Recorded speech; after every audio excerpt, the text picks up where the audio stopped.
Welcome back to chapter 15. Y'all ready? Let's see if it's hot.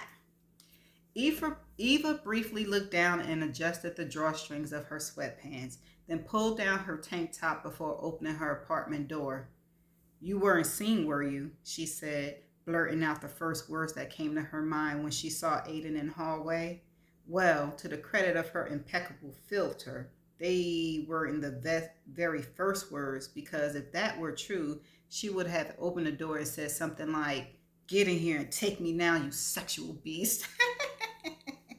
So her query about not being seen was a lot more in line with her mother's fine upbringing. Score one for her filter.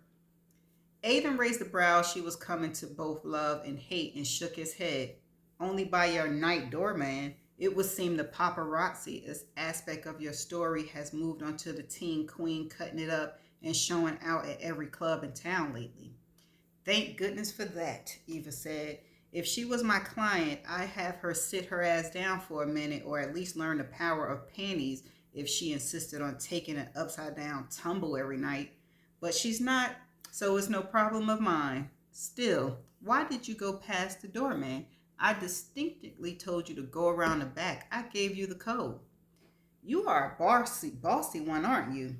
He said, his eyes going toward the ceiling. And here I thought you were good at your job. Don't you think I'd be calling more attention to myself when I came up on the doorman security monitors? A guy who doesn't live in the building, skulking around and coming through the back entrance? Relax, it's all cool. I chatted him up a bit. He saw me early and the night before. I told him I had more business to attend with you. We're now old friends.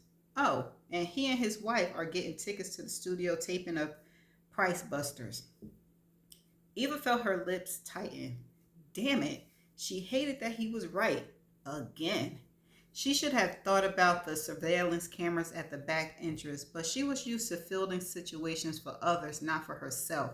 And she definitely wasn't used to setting up her own late night tryst. It had her thinking out of her own head.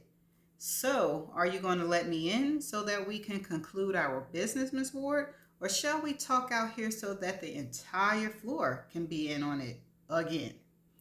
She felt her face flame but covered it by stepping back and shaking her head as she let Ada enter the apartment. Eva closed her door and leaned her forehead against it for a moment as the resounding click of the latch went through her. She pushed back off and collided with his hard body. Jumping, she turned around. What are you doing? I'm standing here. Are you all right? Eva nodded. Now, Princess, do you care to voice why you text me? Or should we just skip ahead and take this where it's inevitably going to end? Eva felt her face flame as she pushed past him and headed to the kitchen. She knew that text had been a bad idea, but still she couldn't stop her thumbs from tapping away across her keyboard. Now here he was, throwing it back up in her face, talking about they'd inevitably end up. She leaned against her kitchen counter when suddenly the memory of what they had done together on that counter came back to her in a rush. Eva pushed away from it as if burned, wandering over to hang by the living room window instead. You really are a jerk. I did text you to come here, but to talk. She crossed her arms tightly over her chest. Now, what the hell was with that kiss today? I thought I made myself perfectly clear the other night. Aiden swiped his hand through his hair as all the playfulness left his gaze and he let out a frustrating breath. You know you're a piece of work. You could have called me to chew me out, but you're clearly not ready to be honest with yourself or with me. You know as well as I do that there is something going on here, but you're not ready to face it and you're using me and this continuing argument as an excuse. He shrugged as if he was done with the conversation and done with her, and then the rising of his shoulders, Eva felt her anger rise too. Her eyes narrowed as she opened her mouth, ready to fight back, but he stopped her with his chuckle. Like I said, a total piece of work. You like the fact that I piss you off and get you all riled up. I'm clearly your sexual venting post. And hey, if that's what turns you on, princess, then it's fine by me. I get it. I saw what you were used to dealing with, so I don't blame you.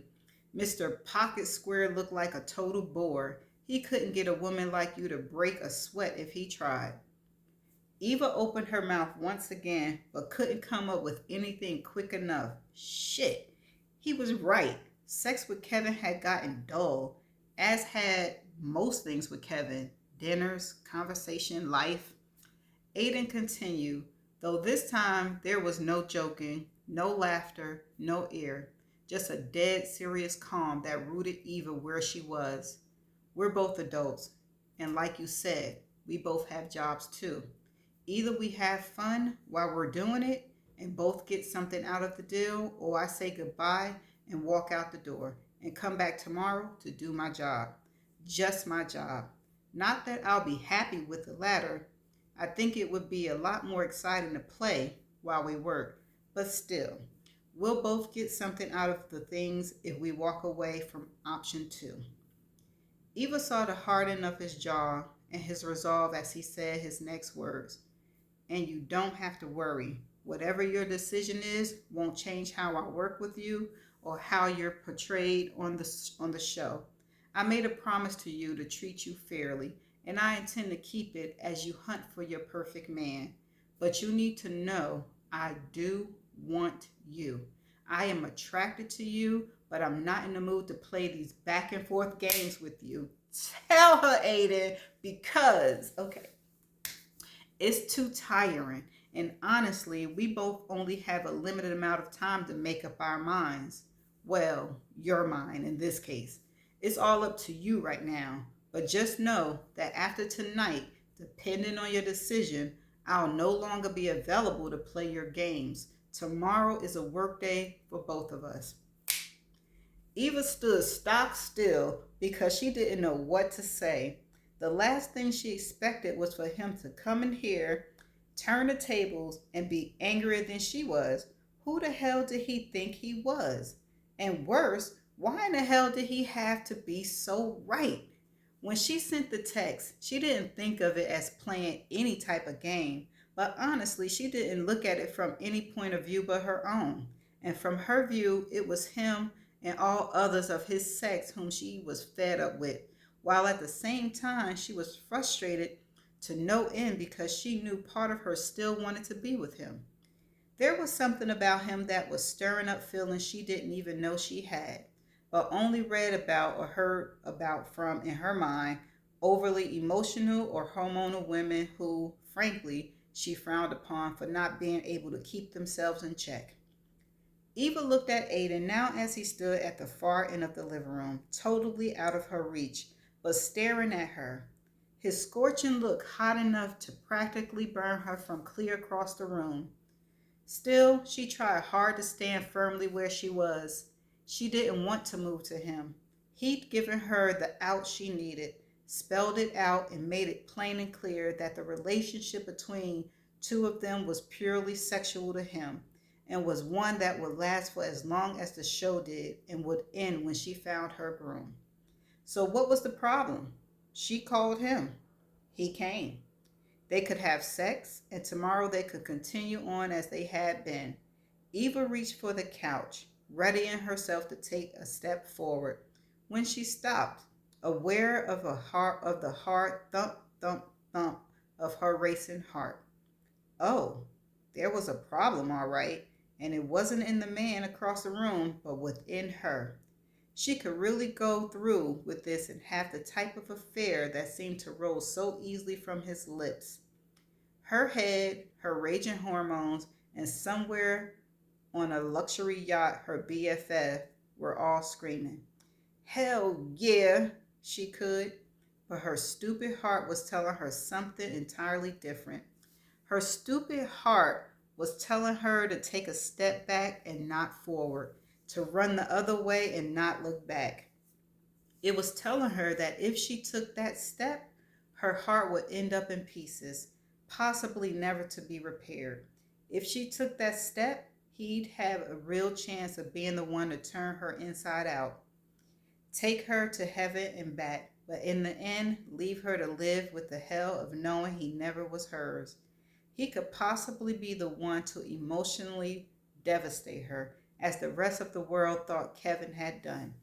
He could be the one to leave her the bitter woman she was running so far and so fast from becoming. She looked at him, those dark eyes taking her back to one of the most glorious, most freeing nights of her life. Her stomach did a little flip as butterflies of excitement began to flap their wings, and her hand involuntarily went to her belly as she fought to hold them down. Maybe it was meant to be just that one night. Some people don't even get that in a lifetime. It was best if she didn't take that step, best if they turned and went their separate ways. Eva lowered her gaze at the same time as something inside her began to close up and fold over on itself. She watched as Aiden's boots shifted.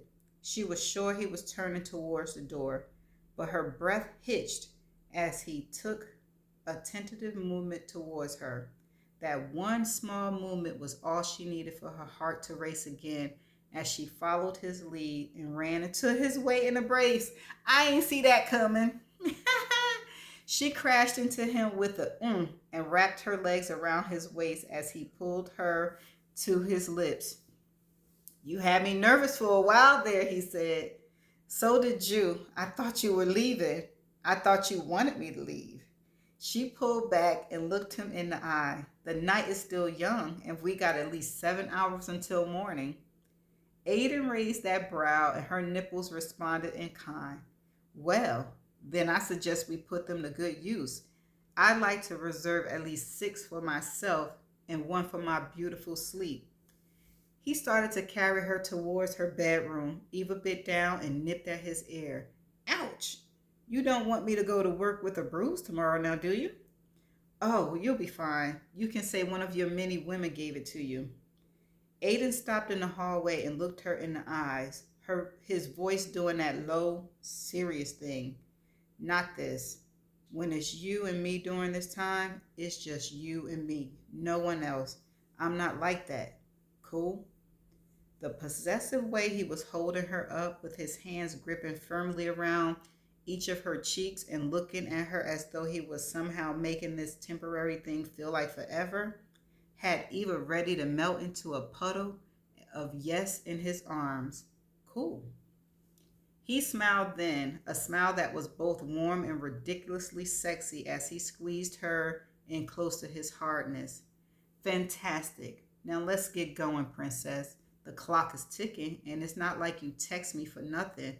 I believe I have work to do. Okay. Okay, I might be proven wrong. They might not go back and forth, but we'll see. Why didn't he ever listen to his own advice? Aiden knew he was lost as soon as he walked into her apartment. Hell, as soon as she sent him that text and he answered, and he freaking knew it was wrong. Wrong for his head and especially wrong for his heart. Eva would surely chew him up, and instead of spitting him out, he set himself up to be swallowed, devoured, and then eliminated when the next better prospect came along. And stupid fuck that he was, he'd be the dumbass delivering the next better prospect. What the hell? But come on, get your shit together, he silently told himself as he stood there like a schoolboy waiting to hear if the most popular girl in the class would say yes to him about going to prom. He really should be happy about this. In all honesty, it was the perfect arrangement. Hey, on paper it would probably sound like a great deal to any other guy, but something poked at him. It was as if he'd seen the end before the show even began. The worst part was that he was directing it, and that part he could see no way out of, no matter her answer to his question after her declaration. If he was smart, he'd turn and leave, admit that he was wrong and she was right, count his losses and go, maybe even give up the job altogether. There were other execs, and really he could pass it all off into Lou's capable hand, making both her and his father very happy. But he knew that he wouldn't do it. that he couldn't do it. There was no way he'd break that promise to her and not see it through. And shit, if truth be told, there was no way he was giving up being near her during this time. He looked at her standing there, beautiful and defiant, still determined even in her obvious state of confusion, and he knew then he couldn't leave her side. At least not yet. He would see this job done and leave only. Aiden paused, still in his thoughts. He'd leave only when her heart really convinced him the time was right. Aiden stared at her. She knew she was good looking. That was a given. But he bet she didn't know what it did to him to see her as she was now, stripped of her perfect social mask, fresh faced from the shower, with her hair pulled back and wearing a tank top and those loose sweats, which he was sure were designed to, in some way, be off-putting, but did just the opposite and turned him on all the more. Part of him said he should have just taken the easy way out. When he got to her door, he was all ready to do it. But one look at her and the plan went out the window as the events of the day came flooding back, and she tried to come at him, lumping him in with every other asshole she'd been with and been around. Sure, he was no prize, but he'd be damned if he'd be categorized as just another chapter in her book of jerks. No way. He'd stand out or get no pages at all. Woo! Smooth. Looking at her now, he wondered why it was so important to him to stand out. What was it about her that had him speaking without caution and going totally against his nature to an end result where he knew neither one of them would be a winner? The thought of the question with a no answer left him feeling lost and paralyzed with an uncertainty that he couldn't quite stomach. One thing he did know was that he'd had enough with sparring for one day.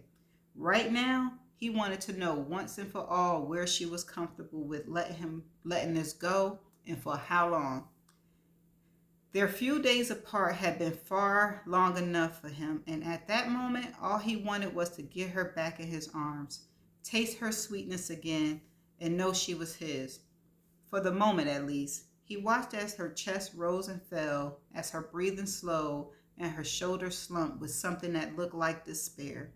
In that moment, she pulled at him as if with some invisible teeter, but in her pride she looked away, closing herself off and shielding herself against the weight of his stare. Her face took on a placid quality, letting him know she was just as exhausted as he was with the whole situation.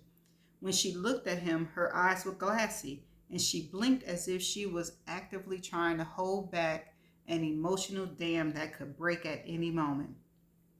Aiden let out a breath and took a half step back before rushing forward, thankful that she was meeting him halfway and covering her mouth with his own. What was he doing to her? To himself? He blocked the question out and focused on her. The delicious honey taste of her, the amazing perfect fit as she jumped up into his arm, her soft behind feeling like home in his hands. Eva pulled back and looked into his eyes, the wet tips of her lashes making his heart literally ache. Tell me we can do this. Tell me it will be okay and we're not making a huge mistake, she asked. There was no hint of the anger in the defiant woman from the opera, and nothing of the seductress from the other night. Here was simply a woman looking to him for assurance that he could somehow work everything out as she wanted it to be. He never before had such responsibility, and for a moment something like real fear gripped at him as he stilled. We can do this, and I promise this can be whatever you want it to be. I'm here at your will. I won't do you wrong. You can trust me. His heart raced, and he hoped like hell he wasn't screwing her over with those words that were foreign to his lips. She smiled weakly at his promise, something about it letting him know she believed him about as much as he believed himself. I bet you say that to all the girls. He let out a small laugh. You'd be surprised at how few, princess. Eva raised a brow, and he could see her wheels spinning. Okay, now, don't you start calculating in your head. You have a bad habit of doing that. I like to know I have things in order. Aiden pulled her in close, cupping her lovely ass and grinding her center against his growing erection. God, he wanted her. No, needed to be inside of her. And soon. Baby, nothing about us is in order. She gave him a hard stare and then licked her lips. Everything south of his belt jumped in response. Suddenly, he wanted so badly to taste where she just licked. I think that's why I like it. Unable to resist, he leaned down and kissed her. I know that's why you do, and it's cool. I can handle it. Like I said, I'm here for you, for whatever. Her gaze shifted as she looked away. Aiden could suddenly feel her hesitancy, her need to pull away, and the thought threatened to send him into panic. Now that he had her, he didn't want to let her go. He reached to her chin and gently forced her to look up as she began to speak again. Are you sure this is good for both of us? I'm going through with this show, and Aiden, this has to be just what it is. The two of us having fun. I don't want you to worry. Aiden felt his eyes narrowed as he leaned back, giving her a hairbreadth of space. The investigative reporter in him suddenly had questions, lots of questions. But the man in him told him not to go digging for the answers he wasn't prepared to hear. He had his own agenda anyway. Like I said, I will do and be whatever you want me to be. No one has to know about our arrangement. We can do what we want for the next 7 weeks, and when the show is over, so will we be too. No attachments, no responsibilities. Will that make you happy? He be damned, but saying the words set a rock in the pit of his stomach. Now they know better. He watched for a reaction from her and hesitated. A flinch, anything, but he got nothing. All she did was lean up and kiss him, soft and sweet, easing him in by twining her tongue with his in a sensual dance, twining and stroking against his a sexual precursor of what was to come. When she finally pulled back, meeting his heavy gaze with a sexy smile, she shocked him by cleverly leaning back and pulling her tank top up and over her head, then letting it ease from her fingers to the floor. Well, then I think we better get started. 7 weeks will go by pretty fast, and 7 hours even faster. Okay, so that's the end of chapter 15. And all I gotta say is they in love. They fell in love. And I can't wait to see how it is going to go when she go on these dates. So she's already been on 2. She nixed the man with the kid. So that was the only 3 that they mentioned. So I guess they're going to have to be more dates, right? And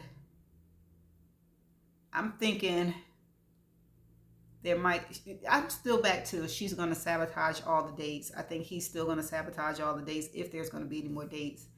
And I think, again, Lou, no, and she's going to confront Aiden with it. And maybe they might mix Aiden in the game.